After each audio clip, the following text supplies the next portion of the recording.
জনাব প্রধানমন্ত্রী নিমন্ত্রণ করেছিলেন, আমরা সেইটাকে গ্রহণ করেছি।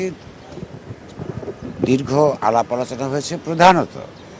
প্রধানত বাংলাদেশের যে মিডিয়া সিন যেটা আছে, আইন কানুনের মধ্যে যে অগণতান্ত্রিকতার অংশগুলো আছে, সেগুলোর সম্পর্কে আমরা তাকে অবহিত করেছি এবং অনেকগুলো বিষয়ে যে রিভিউ করা দরকার সেগুলো তিনি সম্মত হয়েছেন।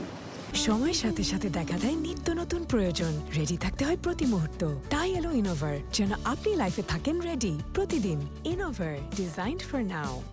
এবং বাংলাদেশে একটা গণতান্ত্রিক মিডিয়া রেজিম করবার জন্যে সংশ্লিষ্ট সকল পক্ষের সমন্বয়ে একটা পরামর্শক কমিটি করে জুন মাস ধরে কাজ করে জুলাইয়ের কোনো একটা সময়ে একটা চূড়ান্ত একটা রিপোর্ট তৈরি করে তার আলোকে একটা গণতন্ত্র পরায়ণ আইন তৈরি করবার জন্যে আমরা সম্মত হয়েছি।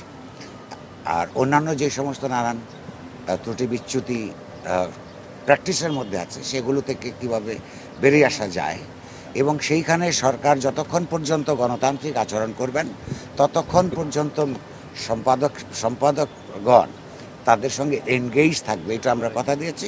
ওনারাও এটা ওয়েলকাম করেছেন। এটাই মূল কথা। ত্রুটি বিচ্যুতি যদি একটু সুনির্দিষ্ট করে বলেন। না, ধরুন সোশ্যাল মিডিয়ার কথা বলুন বা অন্যান্য, এটা শুধু এই পত্রপত্রিকারই নয়, যে নানান ধরনের মিসইনফরমেশন তো সমাজে আছে, সেটা সমাজের সকল অংশকেই নানানভাবে ক্ষতিগ্রস্ত করে, এমনকি সাংবাদিকদেরকেও করে। সেগুলো থেকে বেরিয়ে এসে পুরো মিডিয়া জগতের একটা